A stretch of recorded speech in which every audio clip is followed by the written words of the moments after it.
Hello kids, my name is Miss Morsaria Devanshi. I am from Saraswati Group of Education. Today what we are going to do? We are going to begin with a new chapter. We are going to start a new chapter, right? But before we start with that, what we are going to have? We are going to have a quick recap of our last session. That means last session માં આપણે લોકોએ શું ભણ્યું હોય ફરીથી એકવાર revise કરી લેશું, right? So in the last session, we solved the exercise of poem number 3, that is Dr. Khushbahar D.H. Right? Who was that? He was the doctor of happiness. He was spreading happiness amongst children. નાના છોકરાઓને શું કરતા હતા doctor? Happiness spread કરતા હતા. So we also learned many things in that poem, right? આપણે લોકોએ learn કર્યું કે how we are the only ones who can, charge ourselves up. આપણે લોકો sad feel કરતા હોય, bad feel કરતા હોય ત્યારે આપણે શું કરવાનું છે? We are supposed to be taking a dose of happiness, right? So that was all about the last poem. Now we are going to start a new chapter. What is the name of the chapter? The name of the chapter is Crane and Crab, right? So what is that chapter all about? We are going to see in the next session. But before that, what we are going to do? We are going to learn the vocabulary words. Which words? Vocabulary words.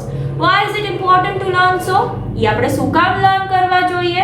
Because they are the tough words and new words. ये लोगो words जो તમને લોકોને સમજાતા ના હોય, ખબર ન હોય એનો મીનિંગ, તો જ્યારે દીદી ચેપ્ટર એક્સપ્લેનેશન ટાઈમે એ વર્ડ્સ યુઝ કરશે તો તમને ચેપ્ટરમાં કન્ફ્યુઝન થશે, તમને ત્યારે સમજાશે નહીં. So it is better that we are learning the words beforehand. પહેલાં જ આપણે જો લર્ન કરી લેશું તો શું થશે? It will be much easier for you to understand the chapter. તમારી લોકો માટે ચેપ્ટર સમજવો શું થઈ જશે? એકદમ ઇઝી થઈ જશે. બિકોઝ તમને લોકોને ટફ વર્ડ્સના અને ન્યૂ વર્ડ્સના મિનિંગ તો ઓલરેડી ખબર પડી ગયા છે, right? So we are going to begin with the same. Let's do that. So the first word is pond, right? So when you were little kids, આપણે લોકોએ લર્ન કર્યું હતું, right? કે આપણે લોકો pond જે છે એ સૌથી નાનું હોય, એનાથી મોટી લેક હોય, એનાથી મોટી રિવર હોય. સો એ આપણે લોકોએ લર્ન કર્યું છે, રાઈટ? જ્યારે દેવાંશી દીદી તમને લોકોને ENV નો ચેપ્ટર કરાવતા હતા ત્યારે તમને યાદ છે આપણે લોકોએ લર્ન કર્યું હતું કે સૌથી નાનું શું હોય? પોન્ડ હોય. એ નાનું હોય, એમાં થોડું પાણી ભરેલું હોય, પાણીનું ખાબોચિયું જે હોય, ઇટ ઇઝ કોલ્ડ પોન્ડ. પછી એનાથી મોટું શું હોય? લેક હોય. લેક આર્ટિફિશિયલી હોઈ શકે છે અને નેચરલી હોઈ શકે છે. એ બધી વસ્તુ આપણે લર્ન કરી લીધી છે. If you guys remember, then river જે છે એ શું કરતી હોય? કોન્સ્ટન્ટલી ફ્લો કરતી હોય. એ બધી વસ્તુ લર્ન કરી છે. તો ઇન ધીસ ચેપ્ટર આપણે લોકોએ શું સમજવાનું છે કે there is a pond. Pond જે છે એ નાની એવો એરિયા છે જેમાં વોટર ફિલ કરેલું હોય છે, મોટું હોતું નથી. સૌથી નાનું વોટર ફિલ્ડ એરિયા જે કહેવાય એને પોન્ડ કહેવાય, right? So the first is pond. Then the second word is grown.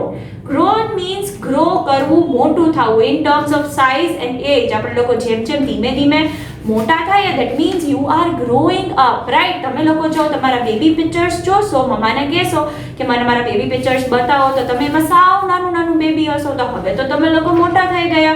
that means you are growing. so આપણે લોકો એજ વાઇઝ જેમ જેમ મોટા થઈએ છીએ એમ આપણું બોડી એ શું કરે છે?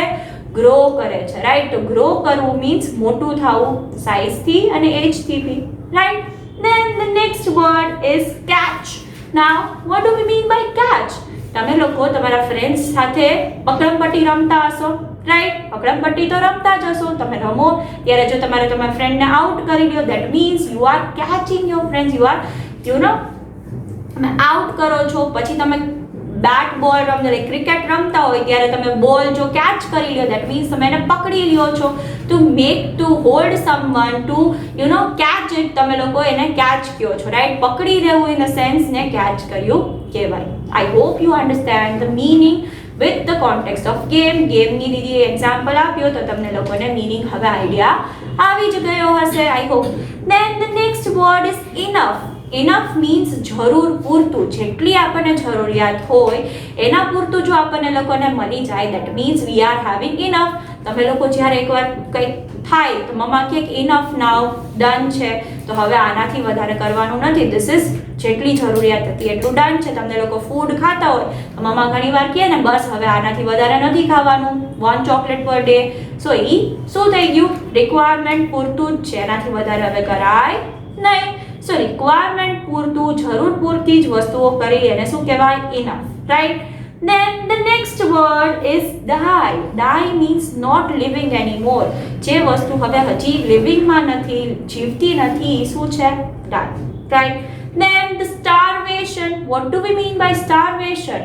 તમે લોકો એમ કહો ને બહુ ભૂખ લાગી છે, બહુ ભૂખ લાગી છે, હવે મને ફૂડ નહીં મળે તો મજા નહીં આવે, that means you are starving. extreme level of hunger જ્યારે હોય, જ્યારે તમને બહુ ભૂખ લાગી હોય ત્યારે તમે શું કહો, I am starving. તમને લોકોને અતિશય ભૂખ લાગી અને શું કહેવાય, starving કહેવાય, right. Then the next word is plan. Now what do we mean by plan?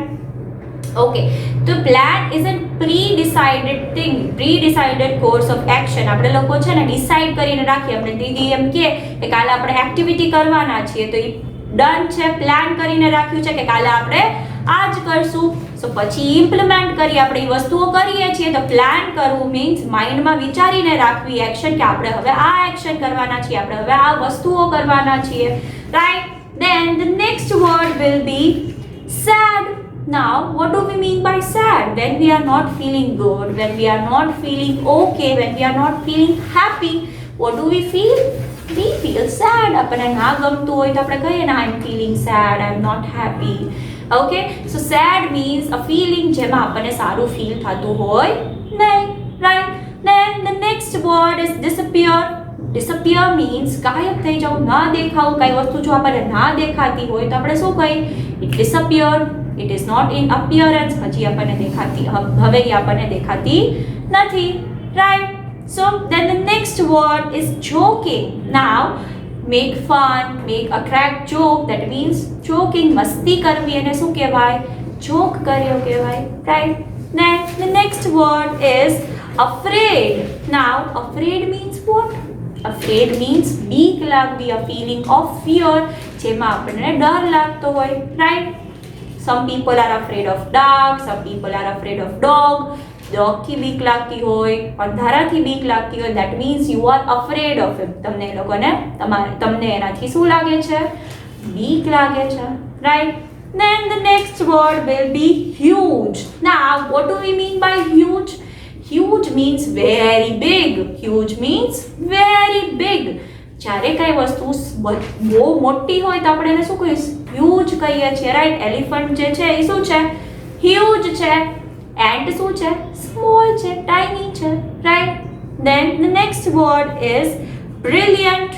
What do we mean by brilliant? Very smart. બહુ ઇન્ટેલિજન્ટ હોય, બહુ સ્માર્ટ હોય તો આપણે શું કહીએ, brilliant child છે, brilliant ideas છે, okay. Then the next word is trip. Trip શું છે, ટ્રીપ છે તમે લોકો મમ્મા પપ્પા સાથે ફરવા ગયા હોય તો તમે એમ કહો ને અમે લોકો ટ્રીપ પર ગયા હતા, ફરવા ગયા હતા. તો ટ્રીપ ઇઝ અ જર્ની. તમે ક્યાંય ફરવા ગયા હોય, ક્યાંય નવી જગ્યાએ ગયા હોય તો તમે શું કહેશો, ટ્રીપ કહેશો, right. Then the next word will be immediately. Now what do we mean by immediately? તરતો તરત, ઈ જ મિનિટ, એ સેકન્ડ. તમે લોકો હોમવર્ક બતાવતા હોય, રાઈટ. તો ત્યારે તમે એમ કહો ને કે મારી બુક છે ને મળતી નથી, મળી જશે, એવી રીતે અમે લોકો ઇમિડિયેટલી શું કરશું, ફોટોઝ મોકલી આપશું, એટલે તરત જ અમે વસ્તુ કરી દેશું. કાં તો હોમવર્ક થયું નથી દીદી, મારું હોમવર્ક થઈ જશે, if it will be done I will send you the pictures, એટલે ઇમિડિયેટલી તમે ફોટો મોકલી આપો છો, રાઈટ. તો ઇમિડિયેટલી મીન્સ તરત, ઈ જ second, right. Then the next word is bored. હવે બોર્ડનું મિનિંગ તો તમને લોકોને આઈડિયા હશે જ. તમે લોકો મમ્માને કહેતા જશો, મમ્મા મને કંટાળો આવે છે, મને કંઈક કરાવડાવો, મને કંઈક એક્ટિવિટી કરવી છે. So when you are having nothing to do, when you are feeling bad, like I have nothing to do, મારી પાસે કંઈ કામ નથી, મારે પ્લે કરવા માટે કાંઈ નથી, ત્યારે તમે શું કહેશો, આઈ એમ બોર્ડ, મને કંટાળો આવે છે. તો બોર્ડ મીન્સ કંટાળો આવો, કાંઈ કામ કરવા માટે નો હોવું, that means you are like board. તમને ફ્રસ્ટ્રેશન જેવી ફિલિંગ આવે કે કંટાળો આવે છે, નથી ગમતું એમ, right. Then the next word is scatter. Now what do we mean by scattered? All over the place. તમે ઇફ કાંઈ ડબ્બો ખોલવાની ટ્રાય કરતા હોય તમારે કેમ ઢોળાઈ જાય તો બધે ઢોળાઈ જાય ને, રાઈટ. સ્કેટર મીન્સ છૂટું છવાયેલું ઢોળાઈ ગયું હોય કે કઈ વસ્તુ પડી હોય એને શું કહેવાય? સ્કેટર કહેવાય, right. Then the next word will be cheat. Now ખોટું બોલવું, લાઈ કરવું, કોઈકને આપણે લોકો લાઈક કોઈ બીજા માણસને આપણે લોકો રોંગ રીતે કઈ વસ્તુ પ્રેઝન્ટ કરવી, that means we are cheating them. આપણે લોકો એને શું કરીએ છીએ? ચીટ કરીએ છીએ, which is a bad thing. આપણે એવું કરવું જોઈએ નહીં. નાવ દીદી તમને લોકોને એક એક્ઝામ્પલ આપે. તમને લોકોને હમણાં પેપર્સ મળ્યા હતા તો તમે લોકો ઇફ પેપર્સ જોઈને લખતા હોય તો what you are doing? You are doing a wrong thing. It is just an example. કોઈ એવું કર્યું છે એવું દીદી નથી કહેતા, બટ જસ્ટ એક એક્ઝામ્પલ આપે છે. તો એ શું કહેવાય? ચીટ કર્યું કહેવાય કે તમે જોઈને લખી લીધું, જે આપણે કરવું જોઈએ નહીં, right. Then the next word is clause. Now તમને લોકોને ચેપ્ટર વાઇઝ દીદીએ સમજાવ્યું છે કે ક્લોઝ એટલે શું થાય. અહીંયા ક્રેબના ક્લોઝની વાત થાય છે અને દીદીએ તમને એક પિક્ચર પ્રોવાઈડ કર્યો છે જેનાથી તમને લોકોને ખબર પડી જશે કે ક્લોઝ એટલે શું છે, right. Then the next word is lie. Lie means not telling the truth. સાચું ના બોલવું એટલે શું કહેવાય? You are lying. You are saying the lie. You are not saying the truth. તમે ખોટું બોલો છો, right? So that these are all the vocabulary words of your chapter. આ બધા જ vocabulary words છે તમારા ચેપ્ટરના. Now what you are supposed to do in homework? તમારે લોકોએ હોમવર્કમાં શું કરવાનું છે? You are supposed to be writing chapter number 4 in your margin. Then in the next line you will write the name of chapter. Then in the next line you will write the instruction, that is the vocabulary words.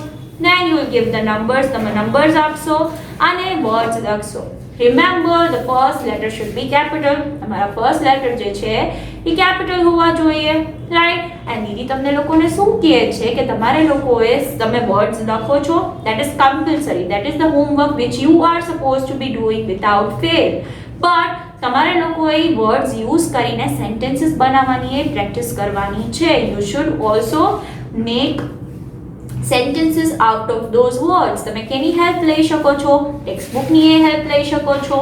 અને દીદી તમને every time example દે છે, એમાંથી એ જોઈને તમને idea આવી જાય કે આ ટાઈપના સેન્ટેન્સીસ બનાવી શકીએ આપણે કે બનાવવા જોઈએ, right. So what will happen if you are practising sentences? તમે સેન્ટેન્સીસ બનાવવાનું પ્રેક્ટિસ કરશો તો શું થશે?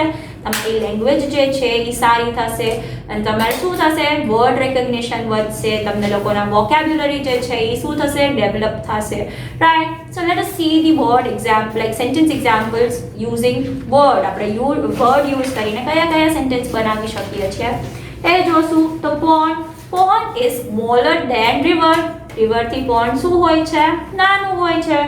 then grown, I am a grown child now. હું હવે મોટો થઈ ગયો છું. then catch, I cannot catch the ball. That is the word sentence example which you can make. Then enough for the day. I have had enough chocolates for the day. enough for the day. જે તમને sentence બનાવવો હોય એ તમે લોકો બનાવી શકો છો. Then the next is the fish died of starvation. તમારે ચેપ્ટરમાં જે રીતનું આવશે તો તમને ત્યારે દીદી એક્ઝેક્ટ મીનિંગ સમજાવશે, right. Then plan. My plan is to work for the day. મારો પ્લાન છે કે હું આજે મારું કામ પતાવીશ, હું મારું વર્ક કરીશ, right. Sad, I am feeling very sad. That is the sentence example which you can make. Then disappear. The rainbow disappeared from the sky. Rainbow હવે છે દેખાતો નથી. Then joking. My friend was joking. Then what you can say? Afraid. I am afraid of dark. I am afraid of dog. Then the next is huge. The elephant is huge. Then brilliant. I had a brilliant idea. That child is very smart. He is very brilliant. Then trips. I love to go on trips. Then immediately, I'll send you the work. I'll send you the work immediately. Then bored. I am very bored. I am feeling very bored. Then scattered. The balls are scattered all over the place. તો આપણે લોકો chapter જ્યારે સમજશું ત્યારે તમને લોકોને exact idea આવશે કે scatter શું કામ કહે છે અને what is the thing all about. So we are going to see that in the next session, right? Then cheated. The crab cheated on them. The crab છે એ શું કરે છે? ચીટ કરે છે એના બધા ફ્રેન્ડ્સને, right? Then the claws. What do we mean by claws? Crab's claws are very sharp. Then the next is lie. Lie, don't lie, we should not lie. So these are all the sentence examples which we can use. તમે એનાથી use કરી શકો છો, એનાથી inspiration લઈ શકો છો અને તમારે શું કરવાની છે? સેન્ટેન્સીસ બનાવવાની ટ્રાય કરવાની છે. Now that where you will do that? You are supposed to be doing that in your rough book, not in your classwork, right? So this was your session of today. Until we are meeting next time, what are we going to say? We are going to say bye.